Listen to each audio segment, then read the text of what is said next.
25 октября. Информационное пространство взрывается новостью. Лидер крымско-татарского народа Мустафа Джемилев сообщает, Чийгоз и Умеров на свободе и вывезены из Крыма. Мы следили, когда уже самолет направления Черного моря, они там пересекли Черное море, то есть пересекли воздушное пространство Российской Федерации, тогда мы уже дали сообщение в прессу о том, что наши ребята будут освобождены. В Анкаре в украинском посольстве они дают пресс-конференцию. Почему их освободили, не знают. Говорят по телефону с президентом. Вы даже не представляете, когда в тюрьме кричали «Слава Украине!». Как удалось договориться с Путиным о выдаче политузников, тайна. Есть только версии. Версия первая. Милость Путина. Российские подконтрольные Кремлю крымские СМИ рассказывают, что крымско-татарских лидеров освободили, потому что помиловать их попросил муфтият Крыма. Президент Владимир Путин по просьбе муфтия Крыма Эмирали Аблаева помиловал осужденных Умерова и Чийгоза. Помиловал сегодня лидеров запрещенной в России организации «Меджлис» крымско-татарского народа. Ахтем Чийгоз был осужден на 8 лет заключения.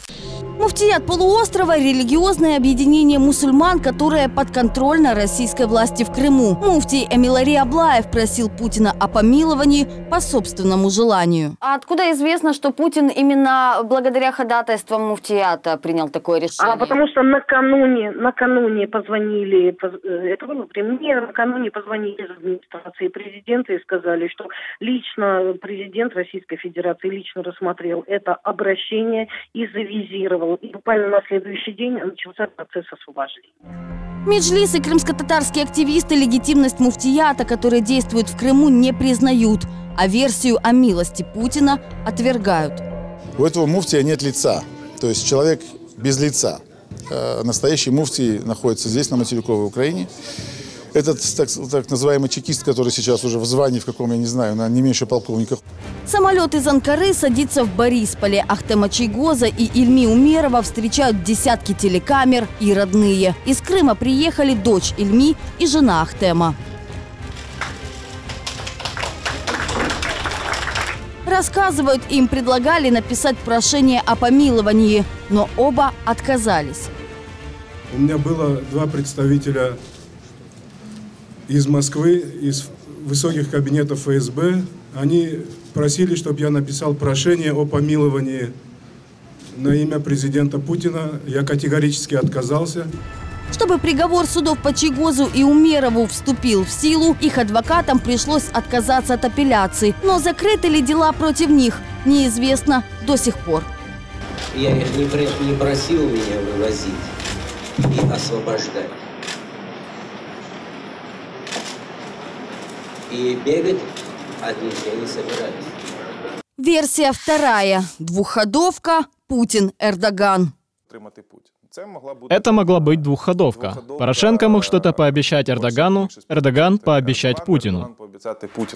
Эта сделка может принести дополнительные политические баллы и Путину, и Эрдогану. Турецкий президент усилил свой имидж миротворца, а у Путина через полгода выборы. И, возможно, таким добрым жестом он подает сигнал, что готов к переговорам по Донбассу. А условия освобождения засекретили, ведь трудно объяснить, почему Россия освободила тех, кого считает преступниками, говорит український політолог.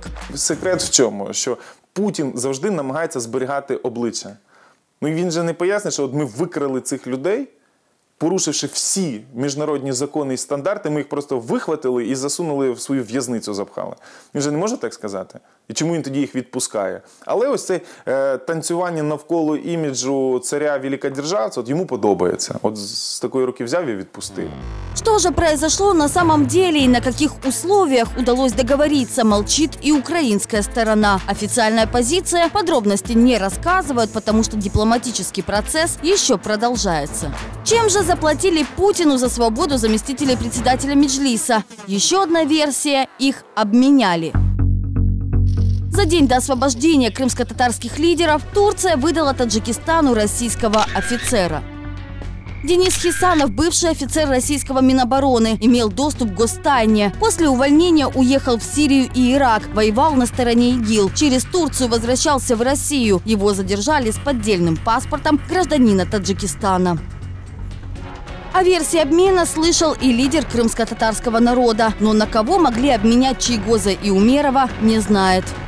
Я слышал, что 2 русских террористов они вынуждены были отдать взамен.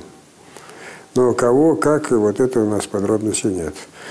Сам Эрдоган на вопрос Ахтема Чийгоза, чем вы пожертвовали, так улыбнулся, ничем был. Также тайной остается, пустят ли Ахтема Чийгоза и Ильми Умерова на полуостров. Прямого запрета, как и любых других документов, у них на руках нет. Анастасия Бабкова, Павел Холодов для Крым Реалии.